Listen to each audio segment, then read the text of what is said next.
जय श्री राम। परम प्रिय मेरे भाई बहन, आज हम माघ महीने के कृष्ण पक्ष की पड़ने वाली खट तिला एकादशी व्रत के बारे में निवेदन करने जा रहा हूं, जो 18 जनवरी 2023 को प्राप्त हो रही है। एक दिन पहले से इसका नियम प्रारंभ हो जाएगा और पारण 19 जनवरी को प्रातः 7:15 बजे से लेकर के 9:30 बजे के अंदर करना उत्तम रहेगा। इस व्रत का नियम वैसे ही है जैसे अन्य एकादशी व्रत को हम सभी लोग करते हैं। एक दिन पहले से मांस, मदिरा, लहसुन, प्याज का त्याग करते हुए प्रातः उठना चाहिए। आसपास कोई तीर्थ हो, नदी हो, सरोवर हो तो वहां जाकर स्नान करना चाहिए। अपने घर में स्नान करना चाहिए। पर चूंकि एकादशी का नाम खट तिला एकादशी है, तो खट मतलब 6 और तिल मतलब बहुवचन में तिला, 6 प्रकार से तिल का प्रयोग इस एकादशी व्रत में किया जाता है।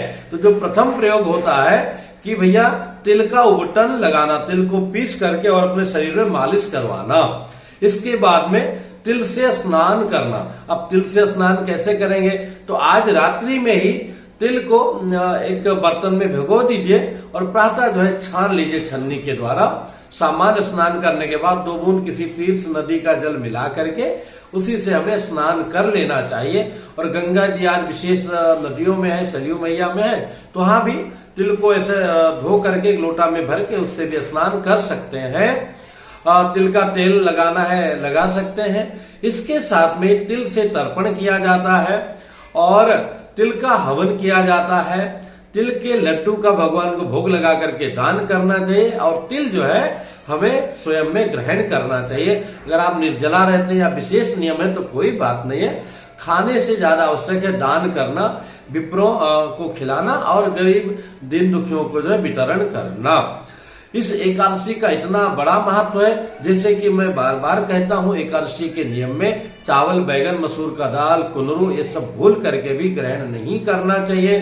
कोई बालक है, बच्चे हैं, वृद्ध हैं, बीमार हैं, रोगी हैं, तो उन सब के लिए साधारण रोटी भाजी बना करके उनको आप दे सकते हैं। फलाहार में भी जो साबूदाना है और बहुत लोग सावा का चावल इत्यादि खाते, सब बिल्कुल नहीं खाना चाहिए। फल ग्रहण अगर करना है तो कर सकते हैं, दूध ग्रहण कर सकते हैं, ड्राई फ्रूट कर सकते हैं। नमक लेना है तो सेंधा नमक का प्रयोग करना चाहिए। और इसके पश्चात में इसमें पुंडरीकाक्ष भगवान की विशेषता इस दिन की दी गई है। पुंडरीकाक्ष भगवान को विष्णु का ही एक रूप है, उनकी पूजा किया जाता है। पर सबसे सिंपल में श्री सत्यनारायण स्वरूप भगवान का, लक्ष्मी नारायण का पूजा कर सकते हैं। तो अपने घर के भगवान को भी रोज से ज्यादा उनको पंचामृत आर से स्नान करके बढ़िया गुनगुने जल से, आजकल ठंडी चल रही है, उनको स्नान करा करके और पोंछ करके और नित्य से अधिक तुलसी दल आदि अर्पण करके फूलों से सजा करके फल इत्यादि का भोग लगाना चाहिए। घर में भोजन बना है बच्चों या वृद्ध के लिए तो भी भगवान को भोग लगा सकते हैं। व्रत हमारा है, ना कि हमारे राम जी का है।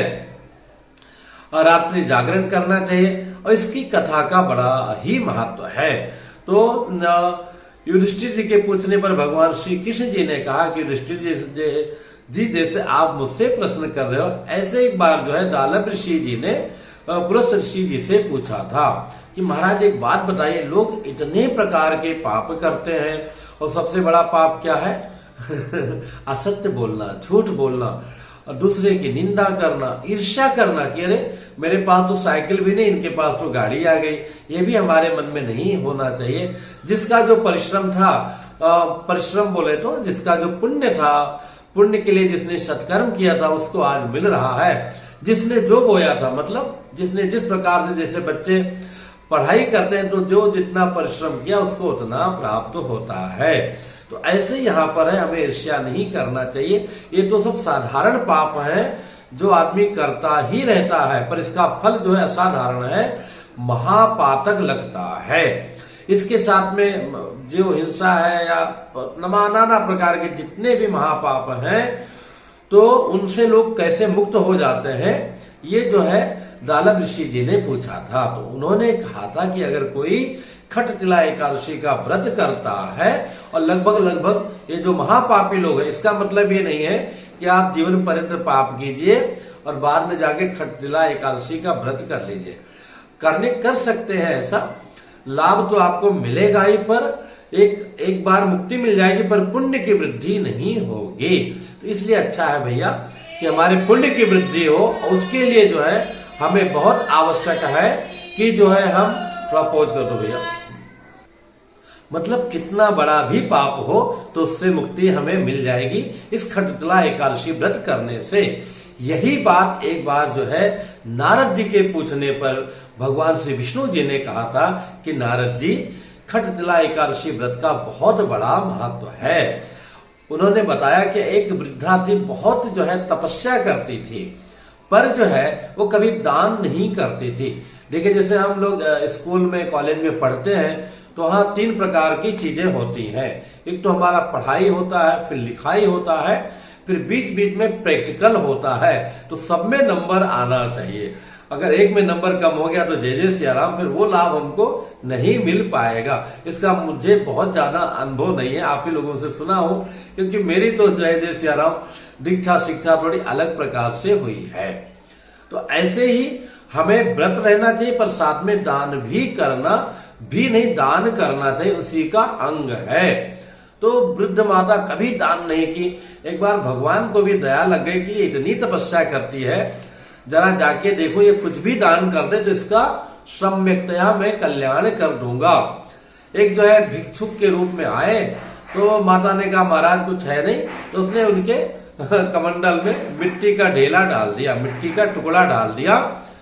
और बाद में जब वो उसकी मृत्यु हुई तो चूंकि तपस्या बहुत करती थी तो स्वर्गलोक में गई और वहां सुंदर सा उसको मिट्टी का महल मिल गया, पर वहां न खाने की सामग्री, न दान की सामग्री, न कोई सामग्री।